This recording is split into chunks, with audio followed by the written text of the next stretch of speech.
সুতোর মধ্যে কখনো আপনারা এইভাবে টুথপেস্টের ব্যবহার করে দেখেছেন? মিক্সার জারের মধ্যে আপনারা কখনো তেল দিয়ে দেখেছেন? কেন মিক্সার জারের মধ্যে আমরা তেল দেব? যাতে হাজার হাজার টাকা বেঁচে যাবে। চলুন তাহলে আজকের এমনই কিছু ছোট ছোট উপকারী টিপস আমরা দেখে নিই। বন্ধুরা, মুড়ি আমরা কম বেশি প্রত্যেকেই খেয়ে থাকি, আর প্রত্যেকের বাড়িতেই কিন্তু মুড়ি থাকে। কিন্তু সমস্যাটা কি হয়, এই যে আমরা কৌটোর মধ্যে মুড়ি রেখে দিই, এই মুড়িটা না অনেক সময় ঢাকনাটা যদি টাইটভাবে আটকানো না হয়, মুড়িটা নরম হয়ে যায়, আর নরম মুড়ি খেতে কিন্তু কারোই ভালো লাগে না। তাই মুড়ি যাতে মুচমুচে থাকে, আর্দ্রতা মুড়ির মধ্যে না আসে, এখানে আমি নিয়ে নিয়েছি নর্মাল যে পিসটা হয় সেই পিসটা। আপনারা চাইলে টিস্যু পেপার, খবরের কাগজ নিতে পারেন, তা খবরের কাগজ না দেওয়াই ভালো। এইভাবে মুড়ির মধ্যে দুটো তিনটে পিসটা এইভাবে আপনারা একটু গোল করে পাকিয়ে নিন, তারপর মুড়ির মধ্যে দিয়ে রাখবেন। মুড়ির মধ্যে যদি কোনো আর্দ্রতা আসে, ভেজা ভাব আসে, এটা পিসটাটা অ্যাবজর্ব করে নেবে। এখানে আপনারা টিস্যু পেপার বা খবরের কাগজ ব্যবহার করতে পারেন। এতে দেখবেন আপনাদের মুড়িটা একেবারে মুচমুচে থাকবে। অনেকেই আছে বাড়িতে ছোট বাচ্চা থাকলে দেখা যায় ফোনে হয়তো কার্টুন চালিয়ে দিই। এবার ফোনের স্ট্যান্ড থাকে না, এই ধরনের জলের বোতল নিয়ে নিই, আর জলের বোতলে নিয়ে এইভাবে ফোনটা রাখলে বারবার ফোনটা আমাদের পড়ে যায়। আর বাচ্চাদের ফোনটা হাতে দেওয়া উচিত নয়, এতে কিন্তু চোখেরও প্রবলেম হয়। তাই কোনো রকম ফোনের স্ট্যান্ড কিনতে লাগবে না, বা ফোনটা বারবার এই যে পড়ে যায়, ফোনেরও ক্ষতি হয়। তাই আমাদের কম বেশি প্রত্যেকের বাড়িতেই থাকে ফোনের চার্জার। এখানে দেখুন আমি একটি ফোনের চার্জার নিয়ে নিয়েছি। কি করব, আমরা ফোনের চার্জারটাকে, এই ধরনের ফোনের চার্জার নেবেন যেটা সহজেই খোলা যায়। ফোনের চার্জারের এইভাবে যে ওপরের অংশের মধ্যে ফোনটাকে রেখে যদি দিই, ফোনটা কোনোভাবেই দেখুন পড়ার সম্ভাবনা নেই, আর কত সহজেই ফোনটা এখানে আমাদের স্ট্যান্ড হিসাবে দাঁড়িয়ে থাকবে। তাই হাতের কাছে যদি ফোনের স্ট্যান্ড না থাকে, আপনারা বাচ্চাদেরকে এইভাবে কার্টুন চালিয়ে দিতে পারেন, নিজেরাও মুভি দেখতে পারেন, এক্সট্রা টাকা খরচা করে আপনাদের স্ট্যান্ড কিনতে লাগবে। অনেকের বাড়িতেই কিন্তু সেলাই মেশিন থাকে না। সেলাই মেশিন না থাকলে আমরা কি করি, সুচ সুতো নিয়ে নিই, সুচ সুতো দিয়েই সেলাই করে থাকি। কিন্তু যাদের চোখে সমস্যা আছে, সূচে সুতো পরাতে অনেকটা সময় লেগে যায়, আর এই কাজটি তখন কঠিন বলে মনে হয়। তাই ছোট্ট একটি কাজ আপনারা করতে পারেন, এই কঠিন কাজ সহজ হয়ে যাবে। আমাদের বাড়িতে যে টুথপেস্ট থাকে, সামান্য পরিমাণ একটু টুথপেস্ট নিয়ে নিন। সুতোর যে মাথাটা আছে, সুতোর মাথাটায় এইভাবে টুথপেস্টটাকে ডলে নিন। এইভাবে টুথপেস্টটাকে ডললে কি হবে, সুতোর মাথাটা সোজা শক্ত হয়ে যাবে। তারপর যখন আপনারা সূচে, এই দেখুন আমি সুতোটা পরিয়েও দেখাচ্ছি, সূচে সুতো পরাবেন, এই দেখুন মাথাটা আপনাদের কোনোভাবেই নড়াচড়া করবে না। এই দেখুন নড়াচড়া করলো না মাথাটা, আর সোজা হয়ে রয়েছে, কারণ টুথপেস্ট লাগানোর কারণে সোজা শক্ত হয়ে যায়। এরপর দেখুন সহজেই সুতো পরিয়ে নিতে পারলাম। ভালো লাগলে আইডিয়াটি। সময় আমাদের বাড়িতে যে এই ধরনের চাবির রিং থাকে, তার মধ্যে আমরা যখন নতুন চাবি ঢোকাতে যাই, খুবই মুশকিল হয়, নখ দিয়ে টানাটানি করতে লাগে, কারণ চাবির রিং দেখবেন ভীষণ টাইট থাকে, সহজে কিন্তু এটাকে খুলতে পারি না। রিংয়ের অংশটাকে চাবি ঢোকাতেও যেমন কষ্ট, বের করতেও কষ্ট। তাই আমাদের বাড়িতে প্রত্যেকেরই এই ধরনের কাঁটা চামচ থাকে। কাঁটা চামচ নিয়ে নিন। এই যে কাঁটা চামচের এইগুলো দেখবেন সরু হয়, এটাকে এইভাবেই ঢুকিয়ে দিন। এই দেখুন এইভাবে ঢুকিয়ে দিলে কতটা ফাঁকা হয়ে যাচ্ছে, দেখতে পাচ্ছেন? এই দেখুন এখন অনায়াসেই আমরা এই ফাঁকা জায়গার মধ্যে চাবিটা ঢুকিয়ে নিতে পারবো। কাঁটা চামচটাকে দেখুন আমি খুলে ফেললাম, চাবিটাও আমার এখানে সহজেই ঢোকানো হয়ে গেল রিংয়ের মধ্যে। ভালো লাগলে আইডিয়াটি ট্রাই করে অবশ্যই দেখবেন। আমাদের অনেক সময় বাড়িতে একটি গ্যাসের সিলিন্ডার থাকে, আর যাদের একটা গ্যাসের সিলিন্ডার, অনেক সময় কি হয়, রান্না করতে করতে গ্যাস শেষ হয়ে গেলে তখনই মুশকিলে পড়তে হয়, দেখা যায় পুরোটা রান্নাও কমপ্লিট হয় না।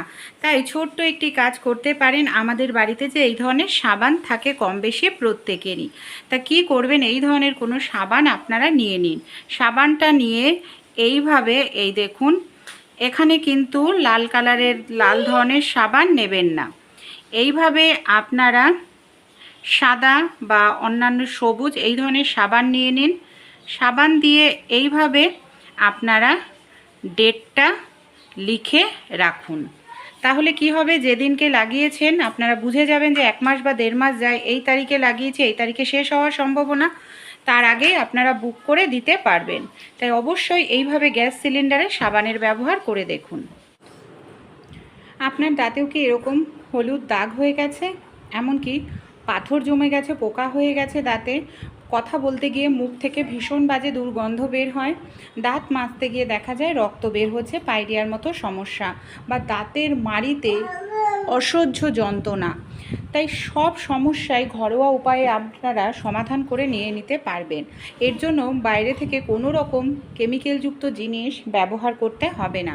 আমরা কম বেশি প্রত্যেকেই যে সবজিটা খেয়ে থাকি সেটা হলো উচ্ছের সবজি।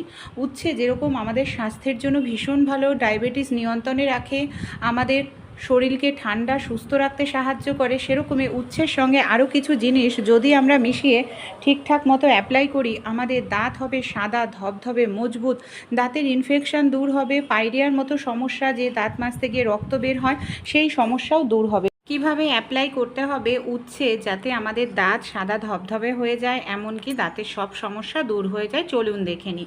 উচ্ছে বা করলা যে কোনো একটা কিছু নিলেই হবে। এখানে আমি গ্রেটার নিয়ে নিয়েছি। গ্রেটার দিয়ে যে উচ্ছের সবুজ অংশটা রয়েছে, শুধু সবুজ অংশটাকেই আমরা এখানে খুব ভালো করে এইভাবে গ্রেট করে নিয়ে নিচ্ছি। দেখুন এখানে কিন্তু আমি শুধু সবুজ অংশটাকেই গ্রেট করছি, আর এইভাবে কিছুটা সময় নিয়ে একটু ধীরে ধীরে এটাকে আমাদের গ্রেট করে নিতে হবে। এবার আমরা কিভাবে এটাকে অ্যাপ্লাই করব, এই যে আমি গ্রেট করে নিয়েছি সবুজ অংশটাকে, এখানে আমি হাতের সাহায্যে চেপে বা আপনারা চাইলে ছাঁকনির সাহায্যে চেপে রসটাকে বের করে নিন। 2 চামচ পরিমাণ মতো এখানে আমাদের রসের প্রয়োজন, উচ্ছের রসের। এবার উচ্ছের রসটাকে আমি সাইডে রেখে দিচ্ছি, পরে ব্যবহার করব। আর যে অবশিষ্ট অংশ আছে সেটাকে আমরা কিভাবে ব্যবহার করব চলুন তাহলে দেখে নিই। একটি পাত্রের 1 গ্লাস জলে আমি 2টো লবঙ্গ, কিছুটা তুলসী পাতা আর কিছুটা নুন আর যে উচ্ছের অবশিষ্ট অংশ রয়েছে সবুজ অংশটাকে সেটাকে দিয়ে দিলাম। পুরোটাই দিয়ে দিতে হবে। গ্যাসের ফ্লেমটাকে একদম লো করে নিতে হবে। লো ফ্লেমে এবার এই জলটাকে আমরা ভালো করে একটু গরম করে নেব। এখানে আমাদের 2 মিনিট মতো গরম করলেই হয়ে যাবে। জলটা রেডি। ছাঁকনির সাহায্যে জলটাকে ছেঁকে নিচ্ছি। আর এটা যেহেতু এখনও প্রচণ্ড গরম রয়েছে, এতটা গরম নয়, ঠিক যতটা গরম আমরা সহ্য করতে পারি ততটা গরম অবস্থাতেই এটাকে আমরা ব্যবহার করব। এটাকে আমি সাইডে রেখে দিচ্ছি, পরে দেখাচ্ছি যে এটাকে ব্যবহার করলে কি উপকার হবে। যেখানে আমি উচ্ছের রস রেখেছিলাম তার মধ্যে এখানে আমি দিয়ে দিচ্ছি কিছুটা পরিমাণ লেবুর রস। লেবুতে সাইট্রিক অ্যাসিড থাকে, দাঁতের কালো দাগ ছোপ পাথর দূর করতে ভীষণ সাহায্য করে। কিছুটা পরিমাণ খাবার সোডা, কিছুটা পরিমাণ নুন দিয়ে দিলাম। যে জিনিসগুলো ব্যবহার করছি প্রত্যেকটা জিনিস আমাদের রান্নাঘরে থাকে, এক্সট্রা টাকা খরচা করে আমাদের বাইরে থেকে কিছু কিনে আনার প্রয়োজন নেই। কিছুটা পরিমাণ হলুদ গুঁড়ো দিয়ে দিচ্ছি। হলুদ গুঁড়ো ইনফেকশান দূর করে, দাঁতকে মজবুত করতে সাহায্য করে। কিছুটা পরিমাণ সরিষার তেল দিয়ে দিতে হবে। সব উপকরণ দিয়ে খুব ভালো করে এখানে আমাদের এইভাবে মিশিয়ে নিতে হবে। দেখুন মিশ্রণটা এখানে আমার রেডি হয়ে গেছে। এর মধ্যে আমি কিছুটা পরিমাণ টুথপেস্ট দিয়ে দিচ্ছি। যে টুথপেস্ট দিয়ে আপনারা দাঁত মাজেন সেই টুথপেস্ট দিয়ে খুব ভালো করে দেখুন এখানে আমি মিশিয়ে নিয়েছি। এবার কিভাবে অ্যাপ্লাই করতে হবে চলুন দেখে নিই। যে ব্রাশ দিয়ে আমরা প্রত্যেক দিন দাঁত মাজি সেই ব্রাশের মধ্যে এখানে আমি মিশ্রণটা লাগিয়ে নিলাম। এটা আমরা 2 বার ব্যবহার করব। 2 থেকে 3 দিন অ্যাপ্লাই করুন, দেখবেন আপনাদের দাঁত যে হলুদ হয়ে গেছে বা দাঁতে পাথর জমে কড়া পড়ে গেছে, সেই হলুদ হয়ে যাওয়া দাঁত, পাথর জমে কড়া পড়ে যাওয়া দাঁতও সাদা ধবধবে হয়ে যাবে। কিছুটা সময় নিয়ে ধীরে ধীরে দাঁত মাজতে হবে। আর যদি আপনাদের পাইরিয়ার সমস্যা হয়, আঙুলের মধ্যে মিশ্রণটা নিয়ে দাঁতটা মাজবেন, দেখবেন দাঁত কতটা সুন্দর পরিষ্কার হবে। অনেকেরই মুখ থেকে কথা বলতে গেলে বাজে দুর্গন্ধ বের হয়। যে জলটা আমরা তৈরি করে নিলাম সেই জলটা দিয়ে কি করব, ভালো করে একটুখানি কুলিকুচি করব। জলটা কিন্তু খাবো না, 10 সেকেন্ড মতো কুচি করে মুখের মধ্যে রেখে দিতে হবে। এটা আপনারা পরপর 2 থেকে 3 দিন স্টেপ বাই স্টেপ অ্যাপ্লাই করুন। মুখ থেকে কথা বলতে গেলে দেখবেন আর বাজে দুর্গন্ধ বের হবে না, আর আপনাদের দাঁতের যত ইনফেকশান আছে সব দূর হয়ে যাবে, দাঁতও একদম সাদা ধবধবে হয়ে যাবে। নিজেরা ট্রাই করে দেখুন, ভালো লাগলে অবশ্যই বন্ধুবান্ধবদের সঙ্গে শেয়ার করবেন যদি উপকার পান, আর ভালো লাগলে অবশ্যই আমাকে সাপোর্ট করে পাশে থাকবেন। অনেকের বাড়িতেই কিন্তু সেলাই মেশিন থাকে না। সেলাই মেশিন না থাকলে আমরা কি করি, সুচ সুতো নিয়ে নিই, সুচ সুতো দিয়েই সেলাই করে থাকি। কিন্তু যাদের চোখে সমস্যা আছে, সূচে সুতো পরাতে অনেকটা সময় লেগে যায়, আর এই কাজটি তখন কঠিন বলে মনে হয়। তাই ছোট্ট একটি কাজ আপনারা করতে পারেন, এই কঠিন কাজ সহজ হয়ে যাবে। আমাদের বাড়িতে যে টুথপেস্ট থাকে, সামান্য পরিমাণ একটু টুথপেস্ট নিয়ে নিন। সুতোর যে মাথাটা আছে, সুতোর মাথাটায় এইভাবে টুথপেস্টটাকে ডলে নিন। এইভাবে টুথপেস্টটাকে ডললে কি হবে, সুতোর মাথাটা সোজা শক্ত হয়ে যাবে। তারপর যখন আপনারা সূচে, এই দেখুন আমি সুতোটা পরিয়েও দেখাচ্ছি, সূচে সুতো পরাবেন, এই দেখুন মাথাটা আপনাদের কোনোভাবেই নড়াচড়া করবে না। এই দেখুন নড়াচড়া করলো না মাথাটা, আর সোজা হয়ে রয়েছে, কারণ টুথপেস্ট লাগানোর কারণে সোজা শক্ত হয়ে যায়। এরপর দেখুন সহজেই সুতো পরিয়ে নিতে পারলাম। ভালো লাগলে আইডিয়াটি, আমরা কম বেশি প্রত্যেকেই কিন্তু মিক্সার জারে মশলা বা কোনো কিছু পেস্ট করে থাকি। আর এই মশলা বা কিছু পেস্ট করার পর কি করি, মিক্সার জারটাকে কিন্তু খুব ভালো করে ধুয়ে নিই। দেখুন মিক্সার জারটা কিন্তু আমরা খুব ভালো করে ধুয়ে নিই। ধোয়ার পর ঢাকনাটাও খুব ভালো করে ধুই। আমরা কি করি, এইভাবে রেখে দিই, না হয়তো এইভাবে রেখে দিই উল্টো করেই রাখি, কিংবা সোজা করেই রাখি। মিক্সার জারের ব্লেডে প্রচুর পরিমাণে জল থাকে, আর এই জলটা থাকার কারণে জলটা শুকাতে অনেক দেরি হয়। এভাবে রাখলেও সহজে শুকাতে চায় না, আর এভাবেও যদি রেখে দিই দেখবেন অনেকটা সময় লাগে, যার কারণে ব্লেডটা জং ধরে যায়, ব্লেডের ধারটা চলে যায়। তাই যে কাজটি করবেন চলুন দেখে নিই। কম বেশি আমাদের প্রত্যেকের বাড়িতেই থাকে সরিষার তেল। অনেকটা যে নিতে হবে তা নয়, সামান্য পরিমাণ সরিষার তেল নিয়ে ব্লেডে খুব ভালো করে সরিষার তেলটাকে লাগিয়ে নিন। তাহলে কি হবে, ব্লেডটার ধারটা ঠিক থাকবে, জং ধরবে না, অনেক দিন পর্যন্ত ইউজ করতে পারবেন। ভালো। আদা আমরা কম বেশি প্রত্যেকেই রান্নায় খেয়ে থাকি। অনেক সময় হয় কোনো তরকারিতে হয়তো সামান্য পরিমাণে আদা পেস্ট দেব, সেক্ষেত্রে মিক্সিতেও দেখা যায় সামান্য পরিমাণে আদা পেস্ট হয় না। আর আমরা যদি ডাইরেক্ট গ্রেটারে করি তাহলে আদাটার মধ্যে দানা দানা ভাব থেকে যায়, ভালো লাগে না। তাই একটি ছোট্ট কাজ করবেন, আপনাদের মিক্সারের প্রয়োজন নেই, শিলনোড়ার প্রয়োজন নেই, গ্রেটারেই আদাটাকে পেস্ট করে নিতে পারবো। আমাদের বাড়িতে যে এই ধরনের দুধের প্যাকেট, তেলের প্যাকেট থাকে, এই ধরনের মোটা কোনো প্যাকেট আপনারা নিয়ে নেবেন। তারপর কি করতে হবে, গ্রেটারে প্যাকেটটাকে ভালো করে মুড়িয়ে নিতে হবে। মোটা ধরনের প্যাকেট নেবেন, তারপর আদাটাকে এইভাবে আমরা ঘষতে থাকব।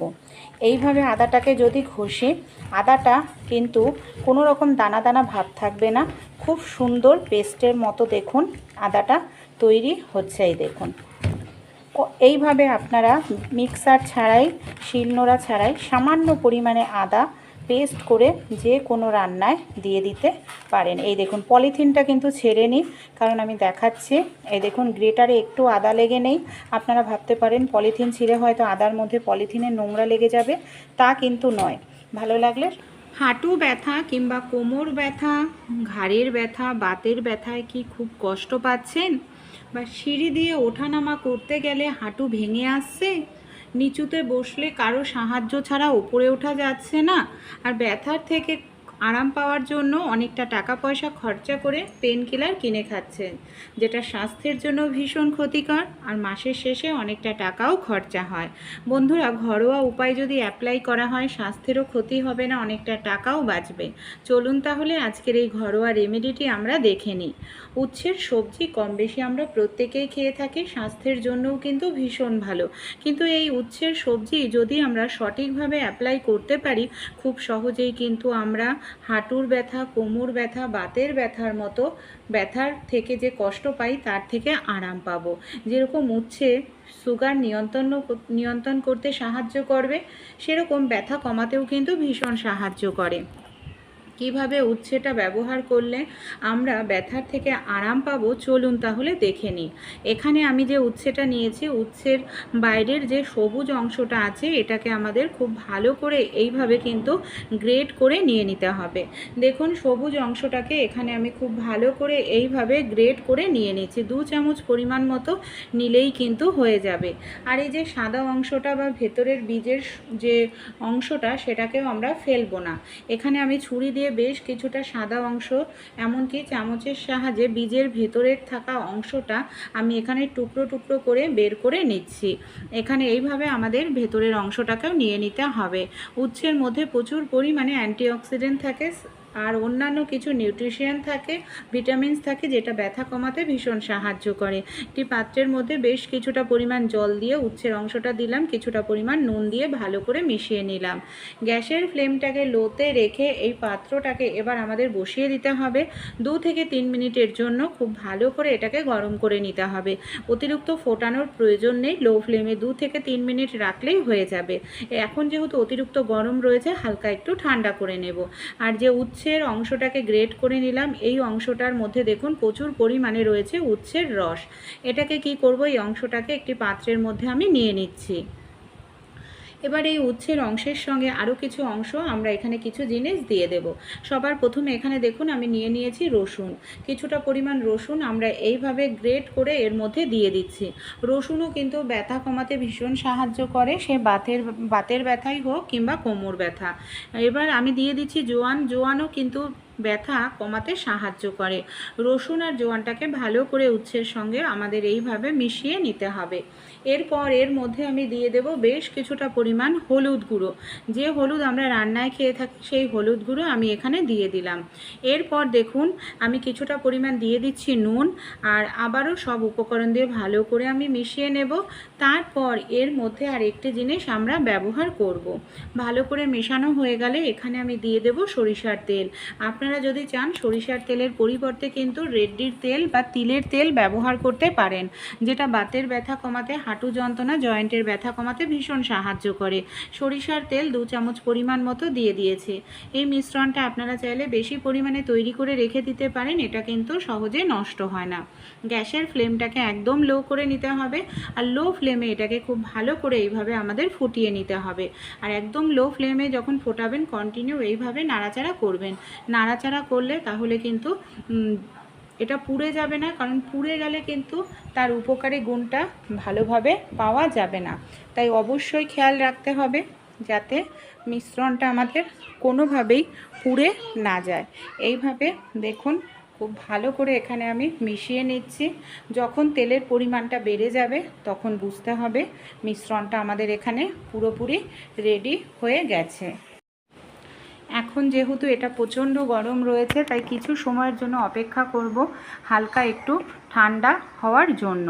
যখন এটা হালকা ঠান্ডা হয়ে যাবে তখন অ্যাপ্লাই করতে হবে। এই যে আমাদের হাঁটু ফুলে যায়, সিঁড়ি দিয়ে ওঠানামা করতে গিয়ে কষ্ট হয়, কিংবা নিচুতে বসলে একা একা ওঠা যায় না কারোর সাহায্য ছাড়া, এটা যে শুধু বয়স্কদের হয় তা নয়, 30 বছর পেরোতে না পেরোতেই সমস্যাটা দেখা যায় ভিটামিনের অভাব, ক্যালসিয়ামের অভাবের কারণে। তাই ভিটামিন ক্যালসিয়ামযুক্ত খাবার অবশ্যই খেতে হবে। আর কি করব, যে জলটা আমরা গরম করে নিয়েছিলাম সেই জলের মধ্যে একটি কাপড় আমি এইভাবে ডুবিয়ে নিলাম। কাপড়ের মধ্যে যে এক্সট্রা জল আছে নিংড়ে নিতে হবে। তারপর যেখানে আমাদের ব্যথা, সে হাঁটুতেই হোক কিংবা কোমরেই, ব্যথার জায়গায় গরম জল দিয়ে 10 থেকে 15 মিনিটের জন্য খুব ভালো করে শেক করে নিতে হবে। এইভাবে 10-15 মিনিট ভালো করে শেক করে নিলে দেখবেন ব্যথা আপনাদের 50% কিন্তু এমনিতেই কমে যাবে। তারপর কি করব, যে তেলটা আমরা তৈরি করে নিলাম সেই তেলটা গরম, মানে যতটা গরম সহ্য করতে পারি ঠিক ততটা গরম অবস্থাতেই আমাদের খুব ভালো করে তেলটা দিয়ে মালিশ করতে হবে। মালিশ করলে রক্ত চলাচলটা ভালো হয়, নার্ভ সচল থাকে, মাংসপেশি উন্নত হয়। এইভাবে খুব ভালো করে আপনারা তেলটা দিয়ে মালিশ করুন। তারপর মালিশ করার পর জায়গাটাতে আমরা একটি কাপড় নিয়ে নেব। কাপড় দিয়ে বেঁধে আমরা 1 ঘন্টার জন্য রেখে দেব, যাতে জায়গাটা আমাদের অনেকটা সময়ের জন্য গরম থাকে। 1 ঘন্টা পর এটাকে খুলে নিতে হবে, আবারও একটু ভালো করে মালিশ করে নিতে হবে। ঠান্ডা জল দিয়েই সঙ্গে সঙ্গে জায়গাটা কিন্তু ধুতে যাবেন না। যদি ধুতেই হয় অবশ্যই কি করবেন, গরম জল করে নিন, মানে উষ্ণ গরম জল, যতটা গরম সহ্য করতে পারেন গরম জল করে ধুয়ে নেবেন। অনেক সময় দাঁড়িয়ে রান্নাবাড়ি করলে গোড়ালি যন্ত্রণা করে, গোড়ালির মধ্যে তেলটা দিয়ে ভালো করে একটু মালিশ করে নিন, দেখবেন আরাম পাবেন। বন্ধুরা, যাদের মাংসপেশিতে ব্যথা করে, দেখা যায় খিঁচ ধরে, টান ধরে, তারা কি করবেন, এই যে মানে হাঁটুর নিচের মাংসপেশিটা আছে এই জায়গাটায় ওই তেলটাকে গরম করে নিন, মানে উষ্ণ গরম করে নিয়ে তেলটা লাগান, তারপর ভালো করে একটু মালিশ করুন। পরপর আপনারা 2 থেকে 3 দিন করুন। আর অবশ্যই এখানে কিন্তু যখনই ব্যবহার করবেন তেলটা গরম করে নেবেন, তারপর 10 থেকে 15 মিনিট মালিশ করবেন। স্টেপ বাই স্টেপ যেরকম বলেছি সেরকম করে দেখুন, খুব ভালো কিন্তু আরাম পাবেন, কোনো রকম ক্ষতি হবে না। আর এটা ব্যথা কমাতেও ভীষণ সাহায্য করে। ভালো লাগলে রেমেডিটি অ্যাপ্লাই করে দেখবেন, উপকার পেলে আপনাদের বন্ধুবান্ধবদের সঙ্গেও রেমেডিটি শেয়ার করতে ভুলবেন না, ট্রাই করবেন। আমরা কম বেশি প্রত্যেকেই কিন্তু পুদিনা পাতাটা খেয়ে থাকি। পুদিনা পাতার শরবত কিংবা পুদিনা পাতার চাটনি, এটা আমাদের স্বাস্থ্যের জন্যও ভালো, কিন্তু পুদিনা পাতাটা বেশি দিন ঘরের মধ্যে রাখা যায় না, হয় শুকিয়ে যায়, না হয় পচে যায়। সহজ একটি টিপস আপনাদের সঙ্গে শেয়ার করব। 2 থেকে 3 মাস রেখে দিতে পারবেন, একটিও পাতা হলুদ হবে না, শুকাবে না, পচবে না। এখানে আমি একটি গ্লাসে জল নিয়েছি, যে গ্লাস ব্যবহার করে না, গ্লাস, কাপ কিংবা প্লাস্টিকের বোতল, অবশ্যই অর্ধেক গ্লাস দেখুন জল নিয়েছি। আর এই যে পুদিনা পাতার যে গোড়াগুলো আছে এইভাবে আমাদের গ্লাসের জলের মধ্যে ভরে নিতে হবে। তারপর এখানে আমি একটি পলিথিন নিয়ে নিয়েছি, পলিথিন দিয়ে কভার করে নেব। এই দেখুন এখানে আমি পলিথিন দিয়ে এটাকে কভার করে নিয়েছি। এবার কি করব, ফ্রিজের কাছে চলে এসেছি। এবার আমরা ফ্রিজের মধ্যে এটাকে রেখে দেব। আমি দেখুন আগেও একটি রেখেছি, এটা কিন্তু আমার 2 মাস হয়ে গেছে, পুদিনা পাতাটা নষ্ট হয়নি। আমি আপনাদের খুলেও দেখাবো। এইভাবে রাখতে হবে। এই দেখুন আমি খুলে দেখাচ্ছি, অল্প কটা আছে, একেবারে ফ্রেশ সবুজ টাটকা রয়েছে। এইভাবে রাখবেন ফ্রিজে, পাতা হলুদ হবে না, পচবে না।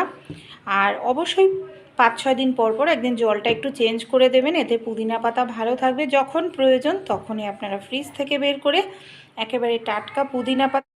অনেক সময় বন্ধুরা আমাদের বাড়িতে এরকম একটি চাবি থাকে, দেখা যায় যে আর একটা যে ডুপ্লিকেট চাবি ছিল সেটা হারিয়ে গেছে, আর একটি চাবি তখন ভীষণ দরকারি হয়ে পড়ে। আর এই চাবিটা হারিয়ে গেলে তখন কিন্তু আর খুঁজে পাওয়া যায় না, তালাটাই দেখা যায় ভাঙতে লাগে।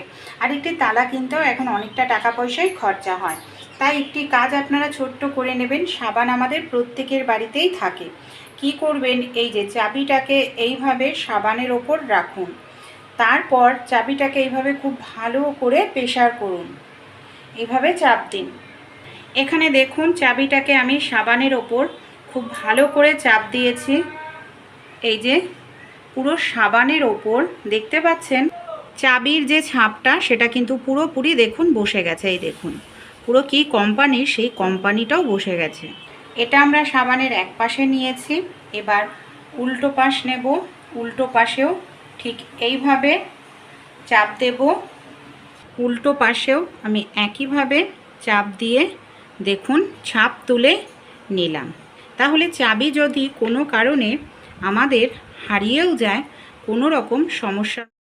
আমাদের বাড়িতে কিন্তু এই ধরনের পুরনো অনেক ওড়না থাকে কিংবা শাড়ি থাকে, পুরনো গেঞ্জি থাকে। এই জিনিসগুলোকে ফেলে না দিয়েই কিন্তু বন্ধুরা আমরা তৈরি করে নিতে পারি খুব সুন্দর পাপোশ, যেটা আমাদের কিনতে গেলে অনেকটা টাকা পয়সাই খরচ হয়, আর ঘরোয়া উপায়ে তৈরি করলে একটা টাকা পয়সাও লাগবে না।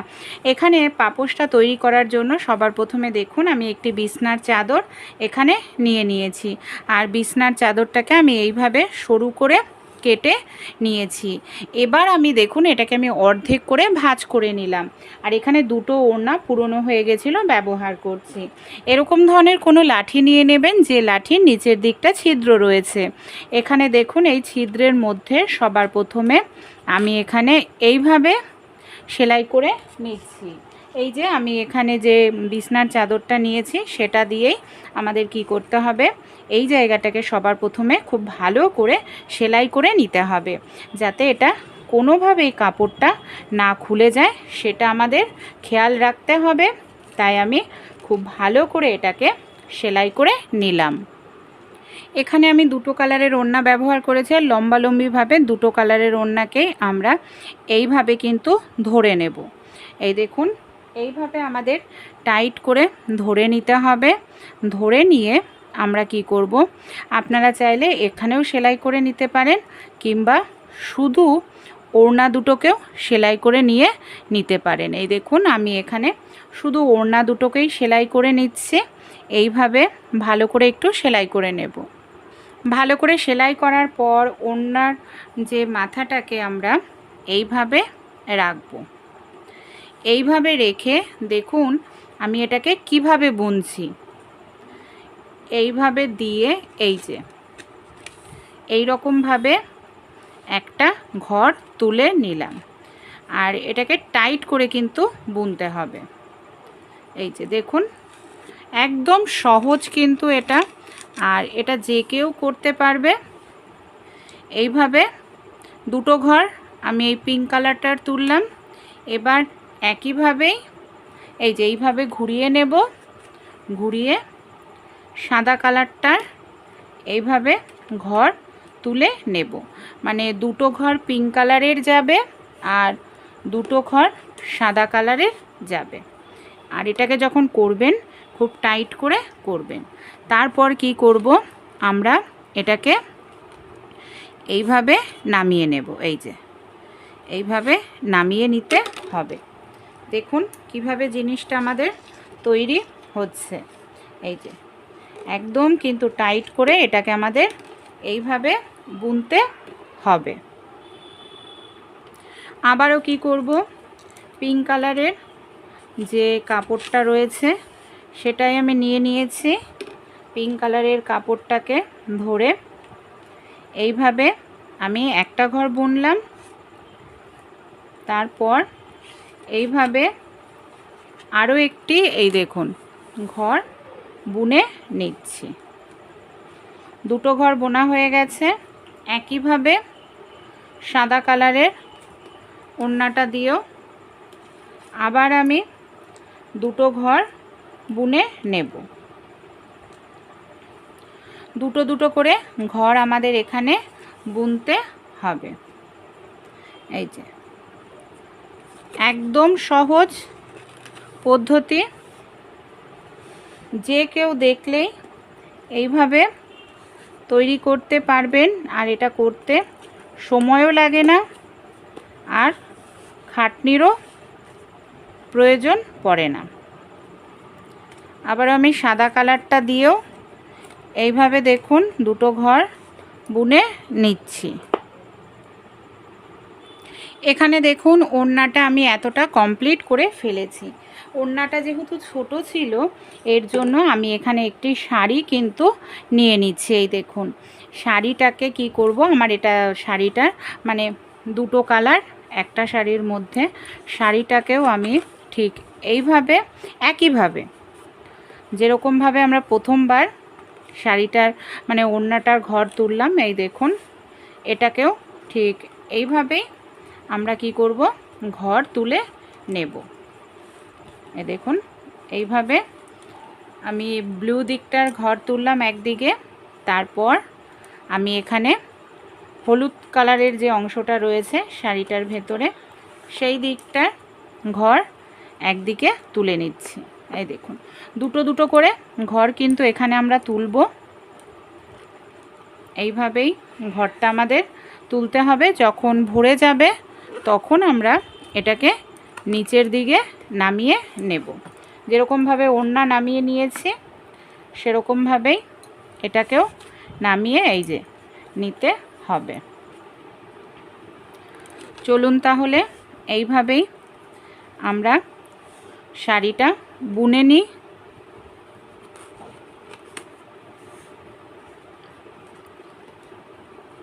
এইভাবে দেখুন একটা পাশ বোনা হয়ে গেছে। আবারও আমি এইভাবেই বুনে নিচ্ছি। শাড়ির অংশটাকেও দেখুন আমি কিন্তু এইভাবেই বুনে নিয়েছি। এবার আমাদের যে লাঠিটা আছে লাঠিটার থেকে আমি এইভাবে খুলে নিলাম। দেখুন এইভাবে আমাদের পুরোটা খুলে নিতে হবে। এবার আমরা যেটা সেলাইটা করেছিলাম না, সেই সেলাইটাকে কেটে নেব কাঁচি দিয়ে। কেটে এবার এটাকে খুলে নিচ্ছি। এবার আমাদের যে এই যে বাড়তি কাপড়টা রয়েছে, এটাকে আমরা কি করব, বিনুনি মতো করে নেব। এই দেখুন, যেরকম আমরা চুলে বিনুনি করি ঠিক সেরকমভাবেই এটার সাহায্যে আমি এইভাবে বিনুনি মতো করে নিচ্ছি।